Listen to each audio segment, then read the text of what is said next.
Let's- Hey, Grand Rising. Good morning, EJ Sabui, and welcome. This is my name is Tabari Morris. I'm with SF Bayview, and I have the pleasure today of having with us Mr. Dr. Butch Ware. And I would like to give you a little bit about him and let you know he's a historian, activist, educator, and political figure. So serves as an associate professor in the Department of History at University of California, Santa Barbara. You earned your PhD in history from the University of Pennsylvania, where you trained in African history, African American history, and Islamic intellectual history. And your academic work focuses on U.S. Black radical tradition, empire colonialism, genocide, revolution, and social transformation. How you doing there, sir? Let's see here. It Great to says, be here with you, man. Doing very well and honored to be in this space.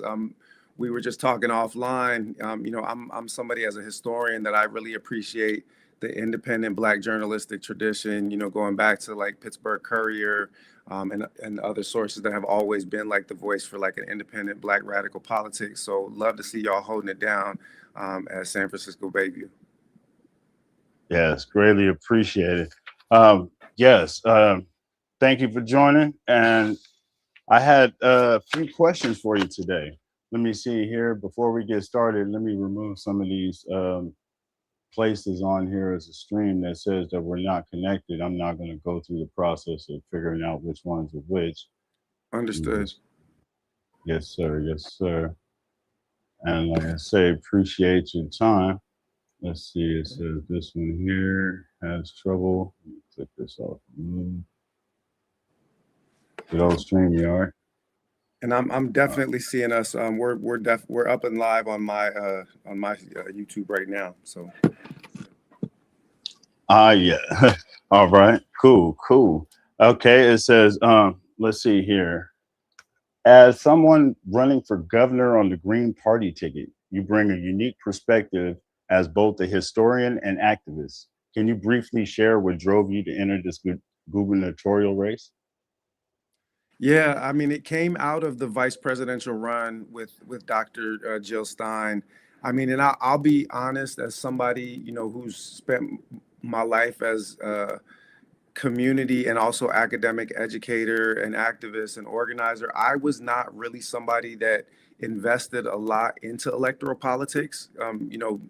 For me, our mutual aid, our direct action, and our organizing is where our power comes from. But when Dr. Jill Stein asked me if I would consider running as the vice presidential candidate, and I could tell that story, later if you like.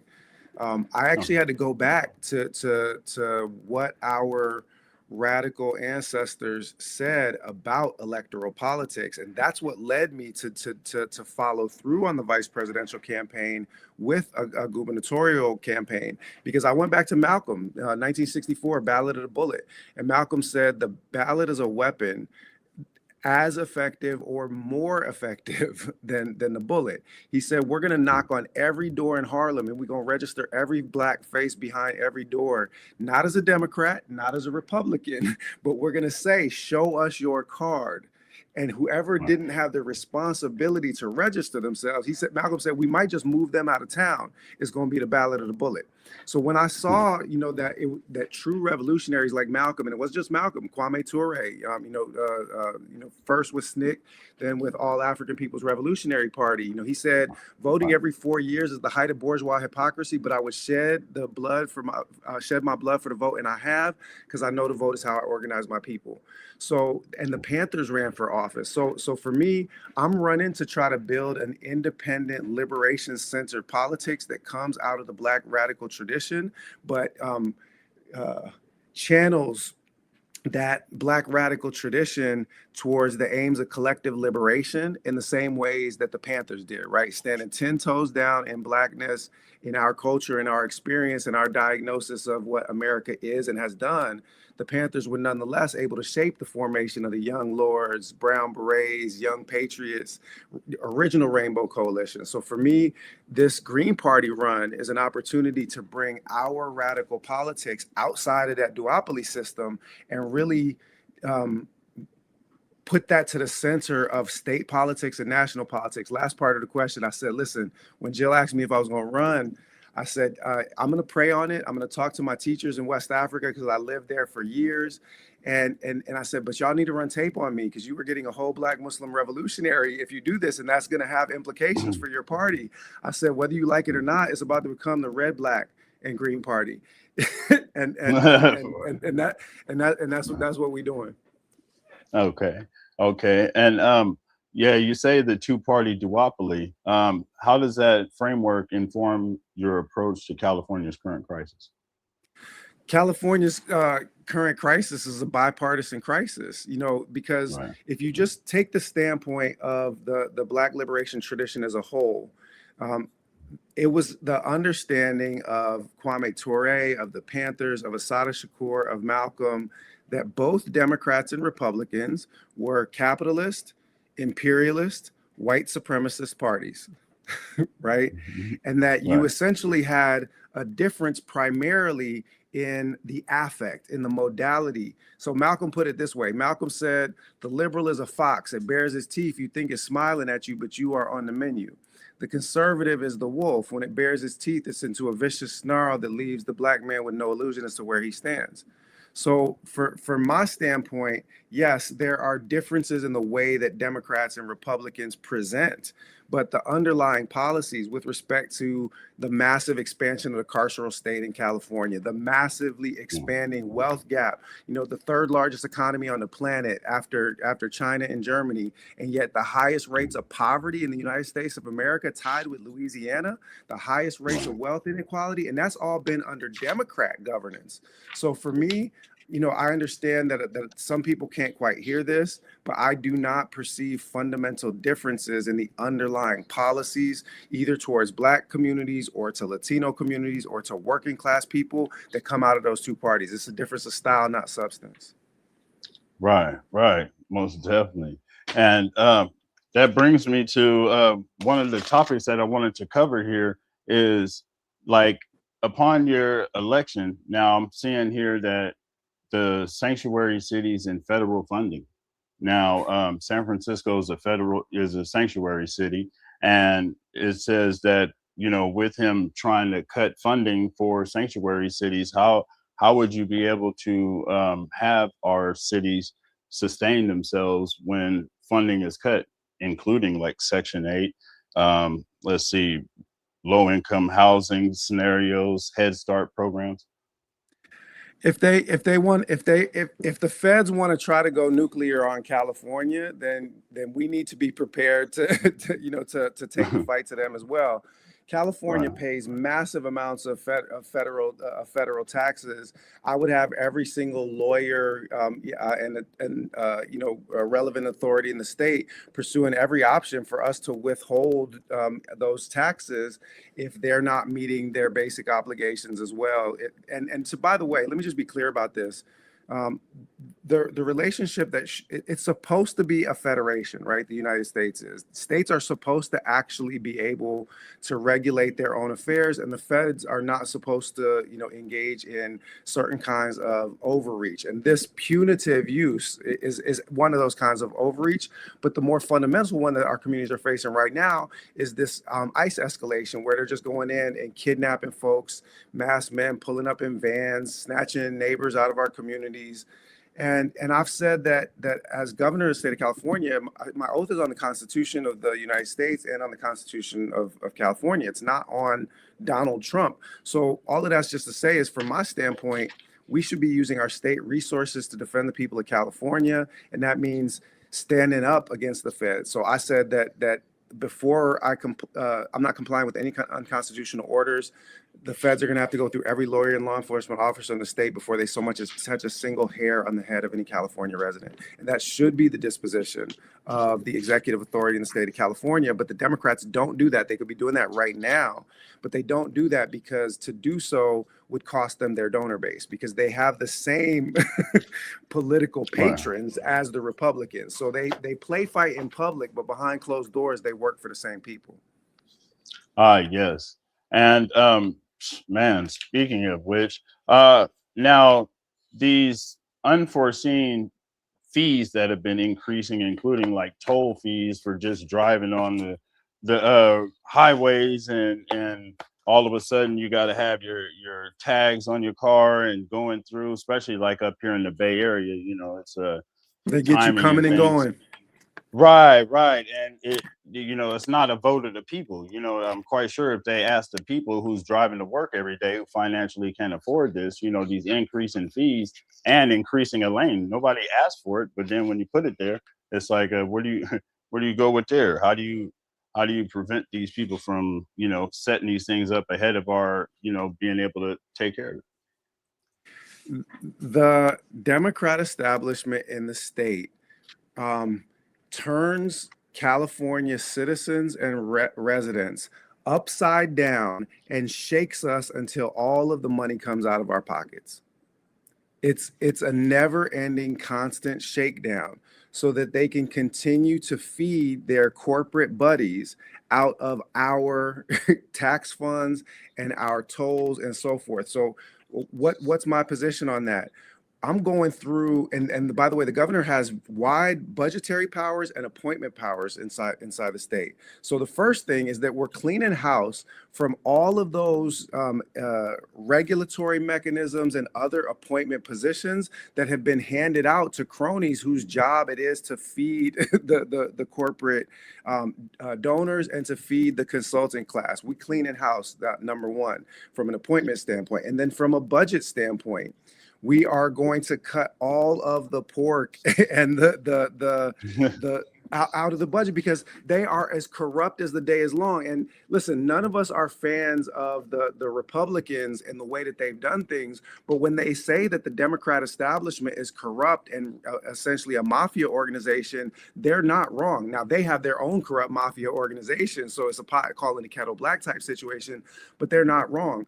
And so one of the things that we've been talking about inside my team, who's discussing this actually with my political director yesterday, is that we absolutely can cut state taxes and a lot of these extortionary tolls just simply by taking out the corruption that has become so entrenched in Sacramento. And the last thing I want to say on this, teams blue and red stage this fake culture war, right, to keep you divided while they, essentially, continue to come after your civil liberties and your pocketbook.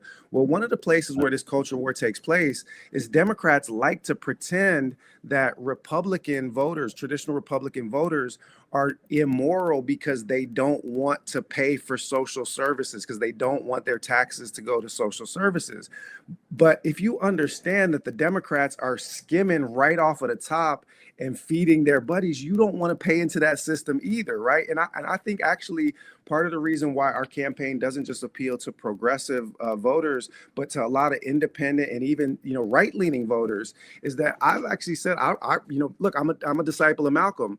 I understand that there's racism and white supremacy in both liberal and conservative camps. Therefore, I don't think that your average Republican voter is necessarily more racist than your average liberal. And I think a lot of them don't see a difference between blue criminals and red criminals, and all other things being equal, would rather pay lower taxes. And that if we can cut the corruption out of that budget and stop using our state tax dollars as a trough from which Gavin Newsom feeds his buddies, then we can actually have a bigger coalition than people think. Right. Nice. Now, I appreciate your take on there. Now, what's your take on this homelessness? Like, I want to bring up something. In San Please. Francisco, alone, we have over 200 homeless organizations. Yet we have one of the worst homeless places in the world. Yep. And So with this, how would you be able to navigate through this and actually make a change? Well, I'm looking here how it's saying that this complex ecosystem that has been set up, and the people that actually are the ones who need it aren't the ones that are getting the services. They're definitely not. I usually refer to it as the poverty industrial complex. And this is the consultant class and the developers that actually receive all of the money that we as taxpayers contribute to try to resolve this fundamental crisis in our society. Because homelessness in the state of California is at epidemic proportions. And let me just dig into this real quick. So in the last 5 years, Newsom's administration has paid 25 billion of our tax dollars for homelessness alleviation programs. And in that time, the number of people sleeping on the streets average per night in California has gone from 120,000 average at the beginning of that period to 187,000 average now. Now, why is that? Because poverty industrial complex, a homelessness alleviation program, the CEO will write for themselves a $400,000 a year salary, right? It's Right, poverty right, alleviation for them, right? But not right, not for the people. They'll do a development where they'll build 100 units, and 10 of them will be affordable housing, and then right, those 10 that are affordable housing will revert to market rate after 10 years. So we just paid us directly to a developer for them to build a complex for free and to bank all of the profits, and that's where the 25 billion has been going. And when I speak on this, it's not an abstract question for me because I faced homelessness as a child. I never lived at the same street address for a calendar year consecutively until I turned 9. We were in and out of shelters, staying with relatives, public housing, every type of precarious housing situation. And my father, God rest his soul, battled mental health problems and addiction problems and spent the better part of 2 decades on and off the street. So I don't see homeless people as a public nuisance. I see homeless as human beings that need care. And that is the yes, other part of the solution, right? Which is that right, if we have universal single payer health care, which is something that I'm running on with which the Democrats have blocked, and we have universal single health care thing. that's comprehensive of mental health treatment and addiction treatment, if we have a housing first policy that says that nobody gets seconds until everybody eats. And what I mean by that, we have 14 vacant properties in San Francisco for every homeless person sleeping on the street in San Francisco. So I want to tax those vacant properties so heavy, especially the ones that are owned by private equity firms like Blackstone and BlackRock, until they can't wait to sell those back to the state. And then we operate social housing. So rather than giving handouts to developers, we're going to get these billionaires and corporations that come up off of properties that they're holding, because we know that every time there's $100 increase in the median rent, there's a 9% increase in the homelessness rate. So if you attack the two foundational pieces, the healthcare component and the housing cost component that is at the root of the homelessness crisis, then you can actually, and you take the developers and the poverty industrial complex out, then you can actually get to the root of the problem. So that 25 billion that Gavin spent on developers and consultants, you could pay $25,000 per person per year to the 187,000 people that are sleeping on the streets average every night, right? And it would come back Right. cheaper than the 25 billion that we've wasted on developers and the NGOs. So universal basic income, after you apply those other core fixes, and we absolutely can resolve the homelessness crisis. We need care, not cages. Yes, most definitely. And some of the things too that I've seen along with that is some of the complications are some of the housing things will work with you if you got mental health, but you can't have a drug addiction, or Right. that you can't have, or can't be a felon, but there isn't the combos of the combinations of them, so on and so forth. Seeing that as some of the issues too, they got to at least be Absolutely. streamlined. Well, and Most let me definitely. let me be clear just on those 2 points. When we ran in 2024, the national campaign was that the basic position of the Green Party is to legalize and regulate all of those controlled substances, because then you decriminalize them and you treat our drug epidemic in this country as a public health crisis rather than as an opportunity to criminalize people. Because at the intersection of the two problems that you just stated is the fact that how many of those folks that have some kind of record inside the carceral system are people that were serving time for drug offenses of different kinds, criminalization not just of dealers but of users. So because of the criminalizing approach with respect to drugs, and because that makes bank for both the public and the private, prison complex, you have this crisis that you can't resolve. Because if all you have is a hammer, then every problem look like a nail. And the thing is if all you have is corporate donors, then you're always going to craft solutions that serve your corporate donor class rather than just fixing the damn problem. Right. Most definitely. Hey, and touching on that subject there, I have a couple of questions here that are for formerly incarcerated individuals.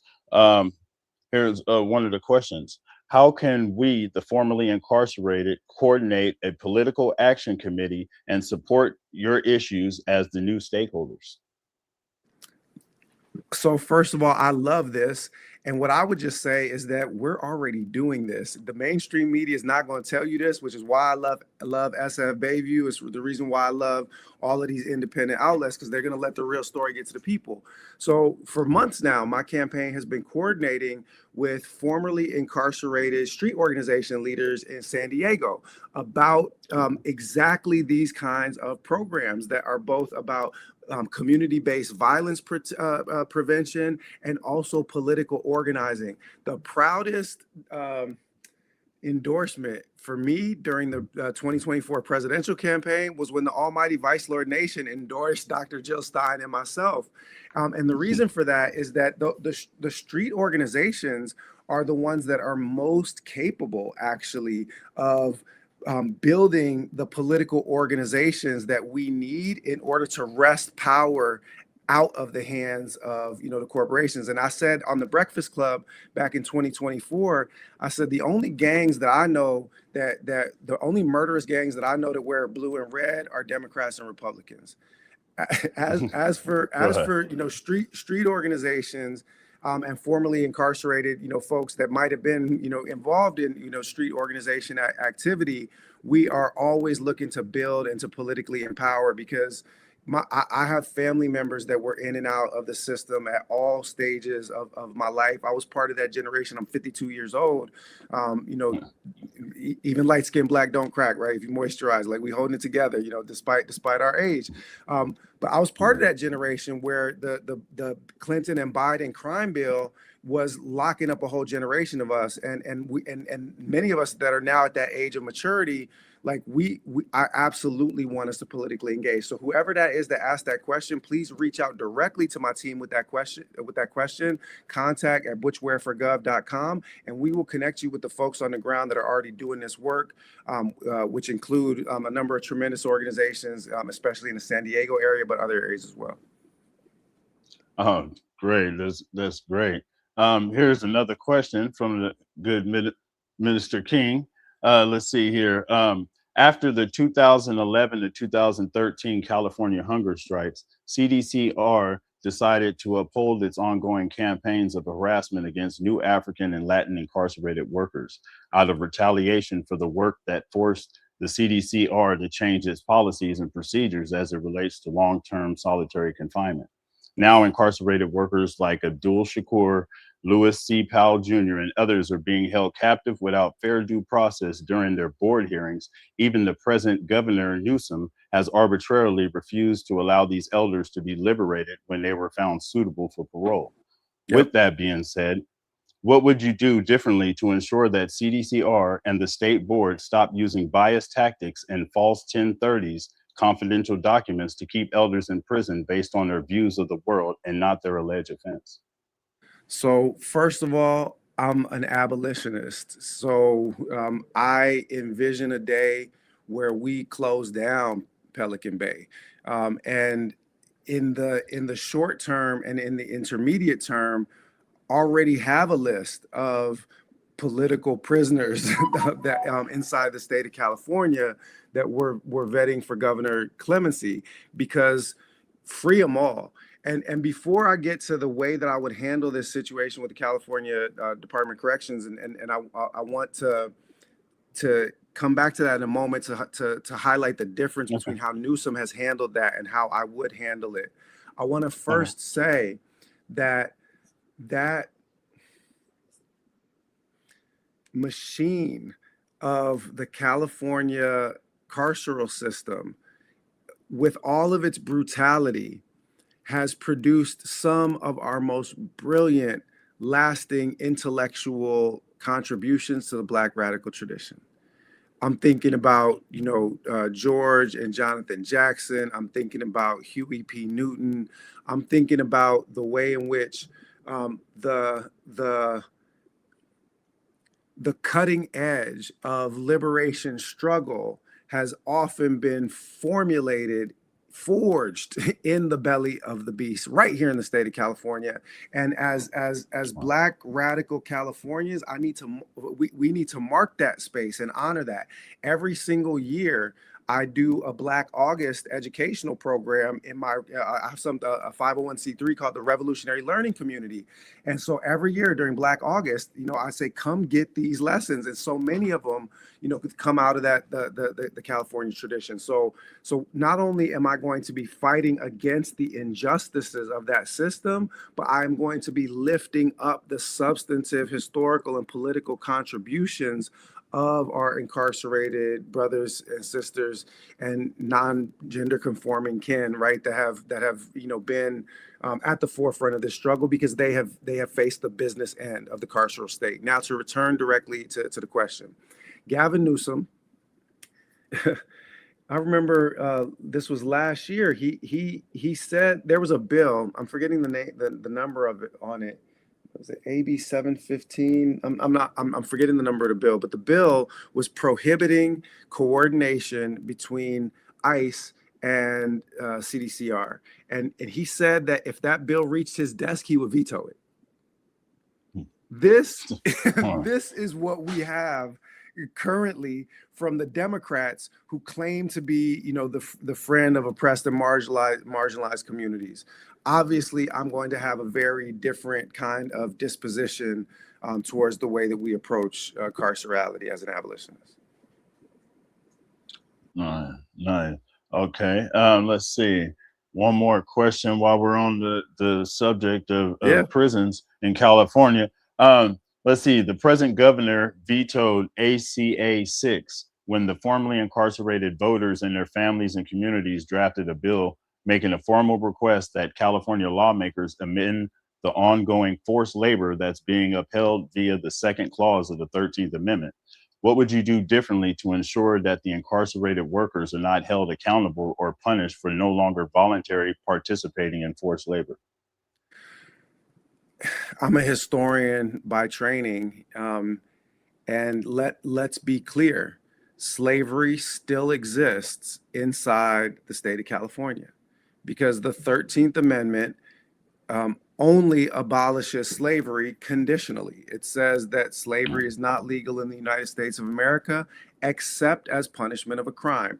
And as a historian of Africa, I saw the emergence of the same kind of carceral regimes. So post-emancipation in South Africa, 1835, as soon as emancipation takes place, vagrancy laws are instituted and a whole bunch of pass laws. That's the beginning of what becomes the apartheid system, because there is a direct and straight line from the chattel slavery of our ancestors to the forced labor of Black and brown people, especially, but not exclusively, obviously, inside these institutions.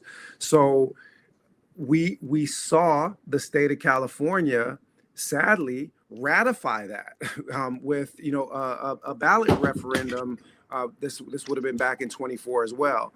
And the reason why the state of California is able to fall for the okey doke on that kind of question is I don't think that it's because Californians actually endorse, the continuation of slavery. I think it's because there has been no moral, social, or political leadership from the executive branch or other branches that draw people's attention to the abomination that this is. So, in addition to moral and political leadership, which I definitely will offer on this particular point, I am with those who insist on their human right to not be utilized as slave labor inside the California system, and to just return that back to where we started. What this campaign is about ultimately, for Californians, the top line items: housing, healthcare, human rights. And by human rights, I mean the right to live a life that is free of state oppression, discrimination, and violence, whatever your background, gender identity, gender expression, immigration status. Like we are not protecting people's human rights, and one of those human rights is to be exempt from slavery at the hands of the state. Yes, most definitely. And I have one more question because this all ties in. I want it to be public. I know we've discussed it, but if we set it up that way, then the people who watch this on the watch back and things, I have a clear understanding of what it is that we got going here. Let's see. Under the guise of public safety, are you willing and able to sit down with the principal thinkers who are men and women of influence, who are willing and able to promote the historical Pelican Bay Agreement to end all hostilities inside and outside the prison system, to not only curb violence, but as a curriculum in schools to use this sort of influence progressively to change the criminal mindset?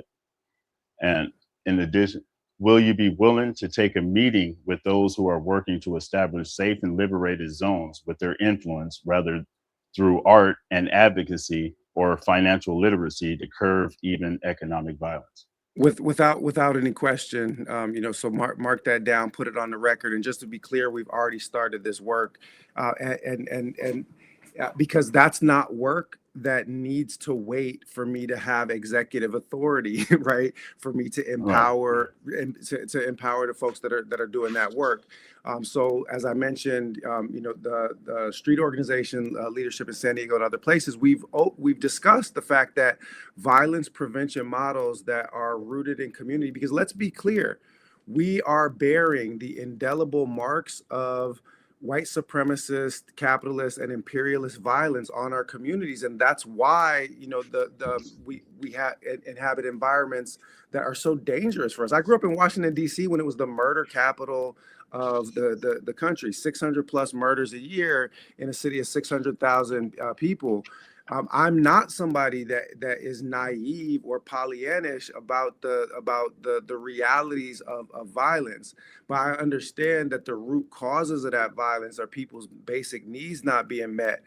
So the goal is housing, healthcare, and education, because those are the things that lead to opportunity. But in the meantime, we need to have robust, aggressive, thoughtful strategies about how to engage the folks who have the ability to affect outcomes. And I'll just say, even though I ain't no friend of the Democrats, because of the way that Malcolm, the things I learned from Malcolm's example.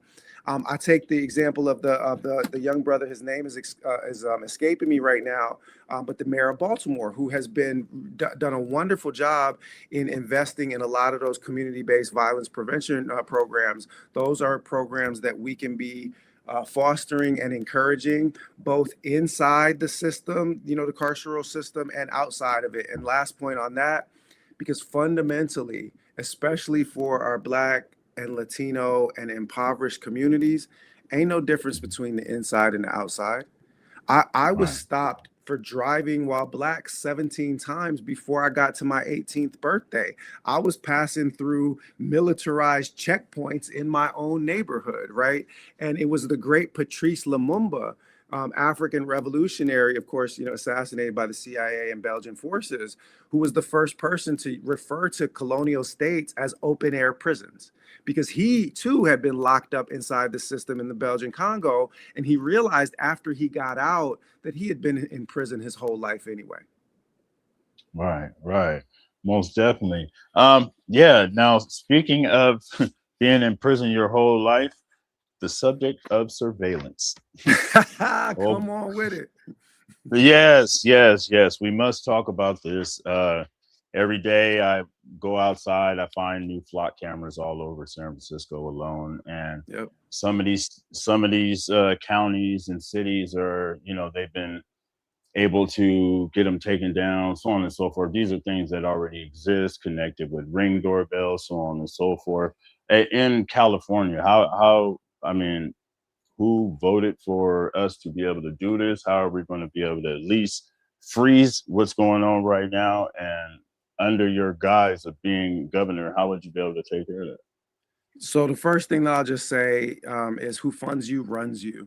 And when the executive authority and the Democrat Party is in the employ of Silicon Valley tech bros, right?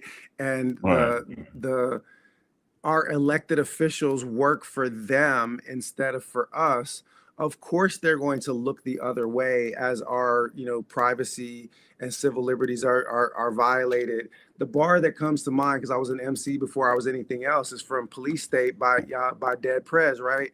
And them right, hidden right. cameras in the street lights watching Let's society watch the with no respect, society without respect for for the people's right to the people's privacy. right to privacy. Yep, I take a slug exactly. for the cause for It's Huey like Huey P. P. Yes, While all y'all niggas yeah, trying to rap like Master I, P.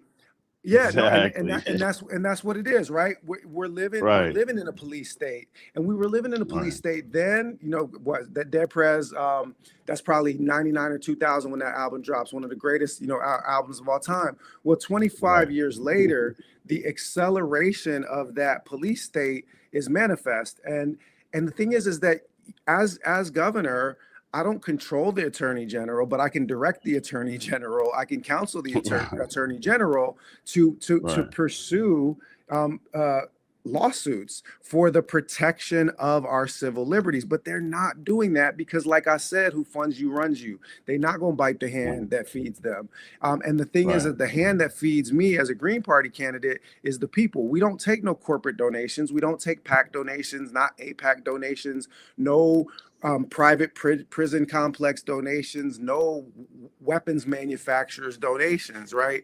And so because of right, that, we're right, capable of bringing a truly representative independent politics that protects us from this panopticon, because quite literally, like George Orwell couldn't even have imagined the surveillance capacities, in his novel 1984 that they are putting on us in 2026. And I'm really glad that you were able to ride along with me on that police state bar. It shows what kind of brother you are. I appreciate yeah, that. right, right, yeah, most definitely. Hey, and man, the most important, if it should be the top of the scenario. One of my favorite quotes myself is, "These children have no these children have no choice whether their parents are solid or not." Man. Now, exactly. So, with that being said, I mean, there's the so-called crisis of children not, I'd say, the not wanting to go to school. It's not it's the curriculum there. It's the fact of, for example, in Chicago, how the one of the rises in violence that people seem to have skipped over is when they closed those 50 schools. Those children were forced to go to other schools in places where they're not from, Yep. and from from there, nobody spoke about those type of things. I know what it was like during summer school when you went to a different high school and stuff for the people that were from different neighborhoods. You get what I'm saying? Yep. So, I do. in there, from what do you see for as governor? What would you do to ensure that kids are able to get to school, be at school, and make it a learning experience that they're into? Yeah. I mean, the first thing that I just want to say about this is, again, my father, God rest his soul, was a locksmith by trade with a sixth grade education, and he hustled to make ends meet. And he was, dropping out of school because the school system didn't have a place for him, right? My hero, role model, Malcolm, is literally like always over my shoulder in my office because I read Malcolm's autobiography cover to cover in one night when I was 15. I read the Quran in translation cover to cover the next night, converted it to Islam before the end of the week. And that was the birth of my, personal faith tradition inside me, but it was also the birth of me as a black radical. That was when my politics started to form. And Malcolm talked about how he was in school and his teacher asked him, what he wanted to be for a living. And he said, a lawyer. And his teacher said, carpenter.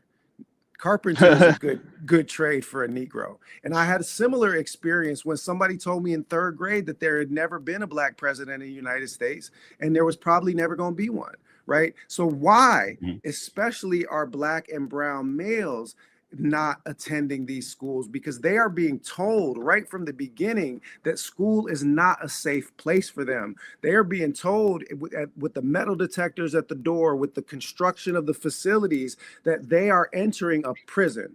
The school to prison pipeline is not metaphorical, it's experiential. We can feel it and see it and taste it. Why would we voluntarily walk into the doors of a jail? Right. So exactly. Right. So the first thing is to understand that we really need to address the way in which our educational systems are active instruments of white supremacist, capitalist, and imperialist indoctrination and oppression. There's a fundamental epistemological piece that needs to be addressed before you get to the tactical or the strategic. Now, once you get there, when you address those root causes, then there's the material circumstances, right? Using that Marxist dialectic. Let's focus on the material circumstances. Right now in the state of California, we subsidize billionaires all of the time, right? Tesla pays a 0.75% effective tax rate. I saw where Palantir paid no taxes, apparently, literally. Yeah, I have to verify that. I saw it come across my social media feed. I was like, I'm a Muslim, and it literally made me say, "Sweet Jesus!" Like right out, right out loud. Right. Right. Because it's almost unfathomable to believe. Well, why am I mentioning it now?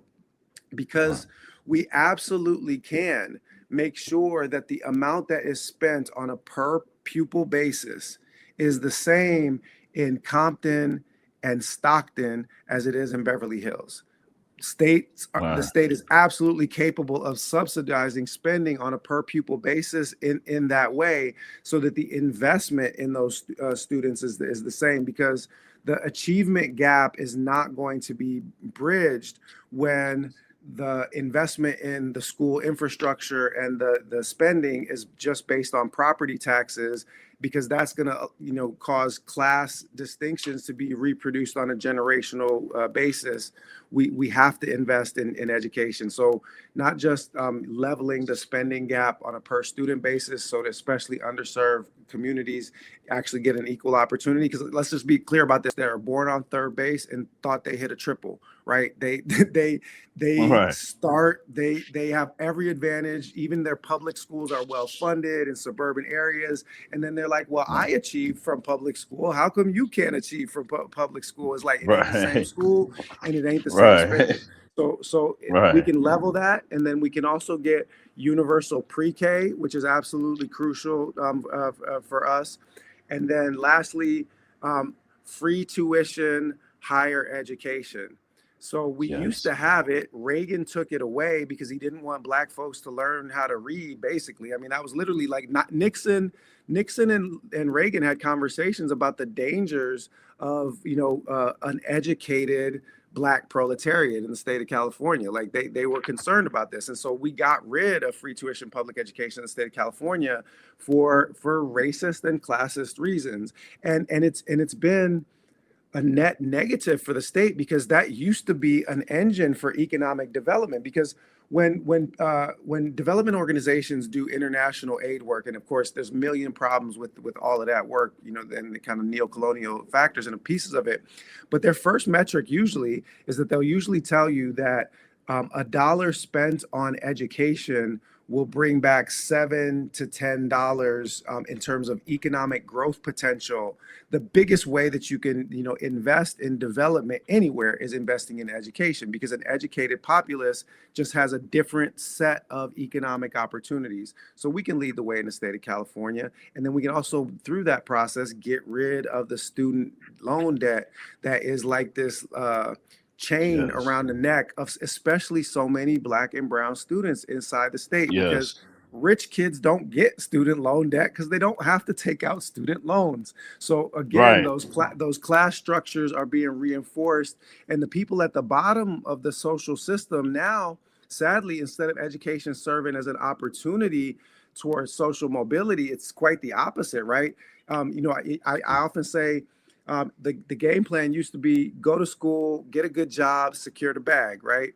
And Right. now the student is the bag, right? That student's loan Right. debt is the bag for the corporations, and that's got to stop. So, how are Right. you going to solve the problem inside the schools when even going to college, people now know isn't going to get them anywhere except for debt? So we have to have a comprehensive solution that runs from pre-K through the university.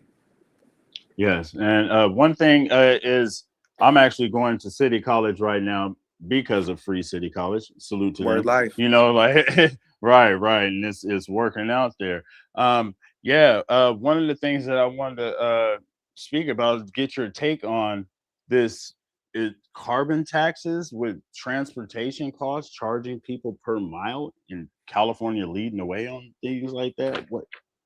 How? Uh, Something's that? Yeah, I mean, again, I think I already said that they are turning California residents upside down and shaking us until change comes out of our pockets. Because let's Yeah. just be clear about this. We're already paying taxes on the roads. We're paying income taxes to the state. We're paying a gasoline tax. Now they want to take carbon. How many times are they going to tax us to drive on the same road one time? Right? Right. I mean, Right. you know, and more importantly, don't get me wrong, if the money was going someplace good, I wouldn't have a problem paying it. But Right. they're trying to, what's the saying? It's like trying to get blood from a turnip.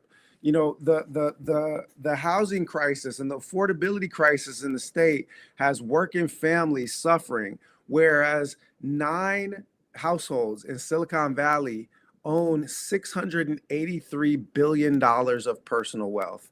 Why are we taxing vehicle mileage and not billionaires? Right? There Right. are 186 billionaires inside the state of California, and 187,000 people sleep on the street every night. That can't continue. And if you increased the tax, 2%, just the income tax, before we even get to the wealth tax, 2% increase on just the income tax of those 186 billionaires, 2%, not much.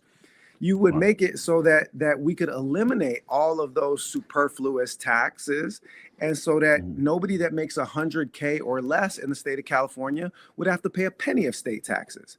Because how is it that they are bleeding working folks dry, and these Silicon Valley billionaires, are able to hide all of their money. They never pay into the kitty. They do nothing but cash out. There's a lot of demonization of immigrants, obviously, in the state of California, but the only Yeah. freeloaders that are getting over on our dime are the billionaires, not the immigrants. Right. Right. Most definitely. Let's see here. We got with let's see, both major parties have governed California during the development of these crises. Yep. What would a Green Party governorship do differently in terms of governance, structure, priorities, and who gets a seat at the decision making table? The first thing to say is that the Green Party has stood for representative democracy from the beginning, and that means proportional representation, mixed member districts, ranked choice voting. The goal of the party from, a kind of, properly speaking, political platform is to return the power of decision making to the people. I don't call them the Democratic Party because they don't be letting us vote for nothing. Who voted to nominate Kamala as their as their president? Nobody. So I call them the Democrat Party because they definitely ain't democratic. And so the first thing is that we want to restore grassroots democracy, empower local communities. The Green Party's model is very different in that way. It's also, and this is the crucial distinction that I already made, those two parties are both corporate funded. If you wanted to make a Venn diagram of the donor base of the Democrats and Republicans, you would be staring at a single circle. Right. Right. Most right. definitely. Facts. APAC would be in the middle. Raytheon, Lockheed Martin, Boeing, General Dynamics, Northrop Grumman, right? Weapons Black manufacturer, BlackRock, Right. exactly. So there it is.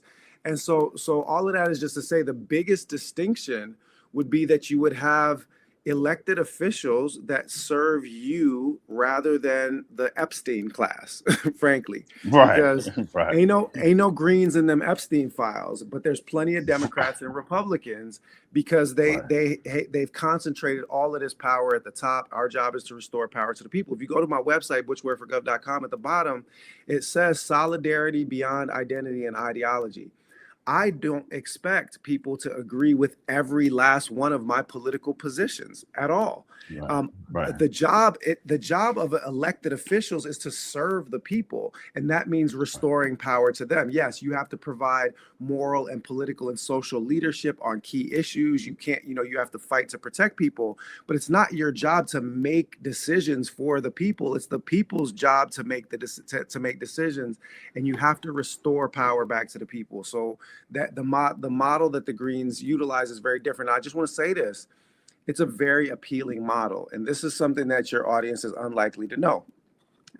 In the last 5 years, in either partisan elections from like mayor downwards or in nonpartisan elections, Greens have won, and this number is going to freak out your audience.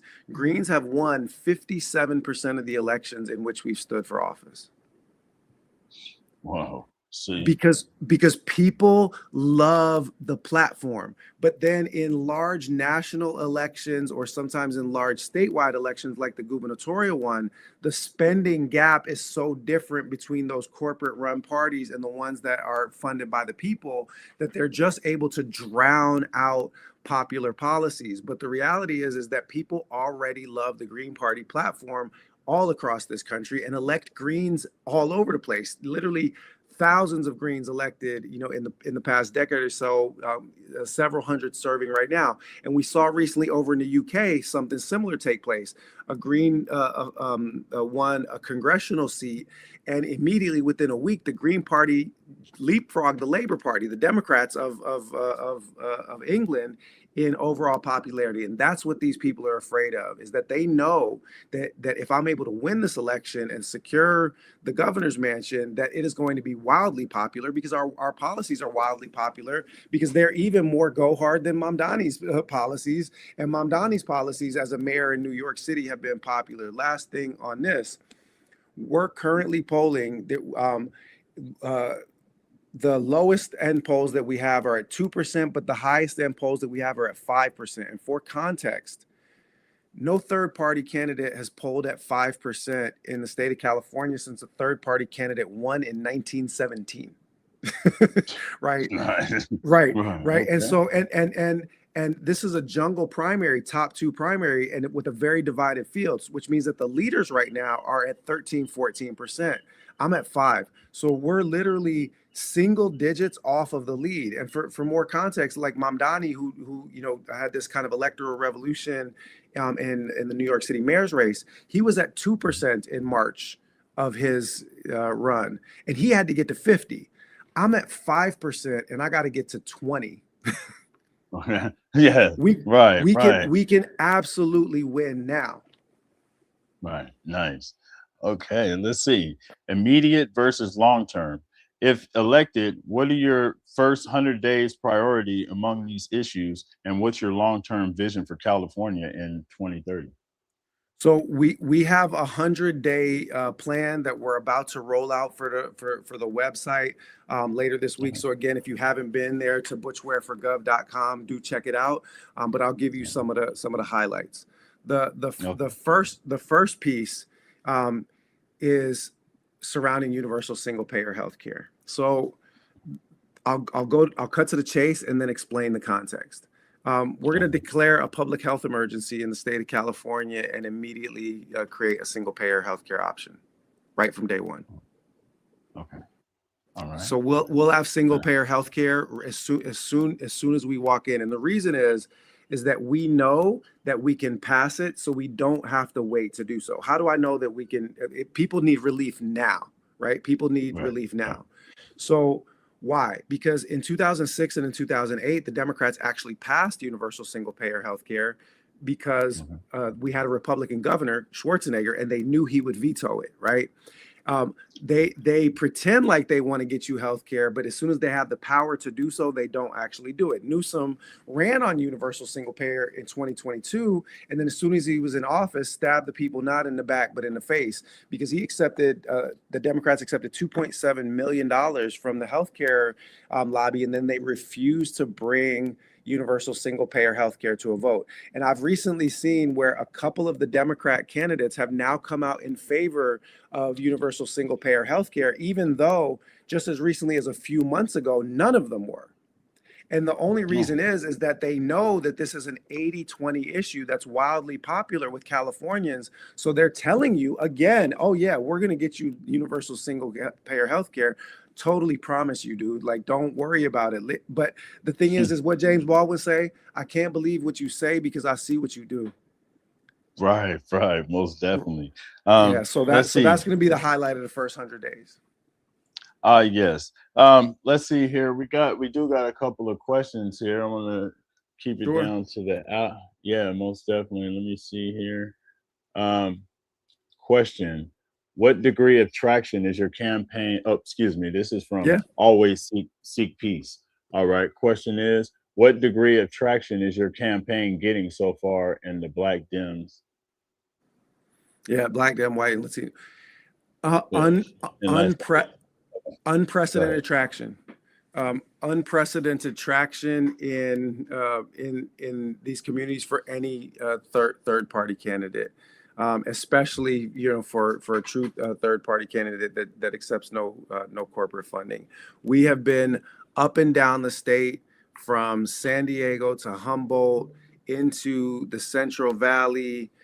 Central Coast, we have been everywhere. I have been building a robust field operations organization, and everywhere we go, there's a massive response. We did in San Leandro, we did an event, a rally. 500 people came out to this rally and paid to come in the rally. We had Roger Waters perform, Pink Floyd himself, right? Come out to hold a fundraiser. When we can get 500 people into a room, paying to get into the room and then still making donations on top of that. And just for context, because I know that there are other so-called leftist candidates out there. But the PSL candidate, we saw their reporting numbers, their financial reporting numbers. They've raised in the entirety of their campaign $33,000 from 80 donors. We raised $40,000 in one day in San Leandro. Nice, man. That's wonderful. So we have. It's not like. Yeah, I'm on social media. I do a lot of stuff, especially on Instagram, but this ain't no Instagram AstroTurf campaign. This campaign has boots on the ground in every community, and the response has been fantastic. We still have work to do, but that 5% polling number is coming from the work that we're doing on the ground. Nice. Yes, most definitely. All right. Let's see. To wrap it up, let's see, Dr. Ware, is there anything we haven't covered that you think SF Bayview readers and viewers need to understand about your candidacy and your vision for California? I would say that there's two things that I would mention that haven't come up yet. I think that a lot of people don't understand that so I'm a practicing Muslim. We're here in the month of Ramadan. I'm fasting right now. If my brain starts to slip onto some of these questions, it's because my caffeine levels are starting to get low. But the reason why I mention it is that The UK Greens had a big win, as I mentioned before, in Gorton and Denton, in a district that's 1/3 Muslim, and Muslim support for the Green Party there is actually smaller than Muslim support for the Green Party here. People don't know that in 2024, 53% of American Muslims voted for Dr. Jill Stein and for myself, and only 20% voted for Team Blue Genocide and Team Red Fascism. There are a million Muslims in the state of California, and to win, not finish in the top two, but to win the primary on June 2nd, 2026, it's probably not going to take more than 1.75 or 2 million votes. This is something that is easily in reach if we are able to engage core constituencies. So the youth vote, which is a very heavily anti-Zionist vote, they're tapped in on Palestinian liberation and ICE abolition. So we've got campus greens, 20 campus greens chapters up and down the state that are activating that vote. So we're active in Latino communities, Asian American communities. So we've been targeting core demographics because we're trying to win. The closing argument that I would make is again from Malcolm, because that's my origin story is tied up in Malcolm. So I'm always trying to understand things through his lens. Malcolm in 1964, he said about the Democrats to our community, to the Black community, he said, "You put them first, and they put you last, and that makes you a chump. That makes you a political chump." Well, aren't we tired, Black Californians, of being chumped by a party that plays in our face and locks us up, that plays in our face and keeps us impoverished, right? We have an opportunity to get that good old time religion, and I mean that good old time, radical politics back onto the political agenda. And if we do it here in the state of California, then that is going to send shockwaves throughout the nation, because it will signal that the third largest economy on the planet has gone out of the fold of imperialism and capitalism and white supremacy, and that a new day is dawning in the political history of humanity. Nice. Now, how can readers learn more about your campaign and get involved along with the viewers? ButchWareForGov.com. What we encourage is people to volunteer. As I said, we've got a few thousand volunteers, but we're going to need more, especially the ballots go out on May 4th. So may the 4th be with you. We're going to have a whole Star Wars theme drop. But all of that is just to say we're going to need people phone banking and text banking and door knocking. We've got organizations in every corner of the state. So all you have to do is email volunteer@butchwareforgov.com, or just go to the website, butchwareforgov.com, click the volunteer link. If you're in position to donate, you should donate, because freedom ain't free. We're competing against people that are awash in blood money. The good news is we only have to do this once, because if we win, then we're going to have publicly financed elections in the state of California from here on in. And it won't be a competition as to who can raise the most money. It's going to be a competition that's based on candidate quality and policy. So yes, we do need you to contribute, and we do need you to contribute your time, talent, and treasure to this movement. But if you do, we have a chance to win right now. Yeah, man, thank you very much. Greatly appreciate it. Man, thank you for your time. And this is Tabari Morris and SF Bayview. Appreciate it. We'll be able to tap in, and hopefully I'll be able to get a chance to get in there. Before we leave, I did want to add, in addition to that, you made the cover. I don't know if you got a chance to get the newspaper this month. I have one. It's at home. It's not in my office, but yeah, I saw the cover. I love the cover. I was super excited to see that. It was the day that I was out with the UESF strikers at Malcolm X Academy, correct? Yeah. Yes, in San Francisco. Yeah, that was a great morning. We had fun. Right. All right. Thank you. I really appreciate your time. So hopefully we get a chance to do this. Yes, we'll get a chance to do this again on your campaign. Salute to you and appreciate you. Thanks. Appreciate you, brother. All right. All power to the people. All right. Salute. Power to the people.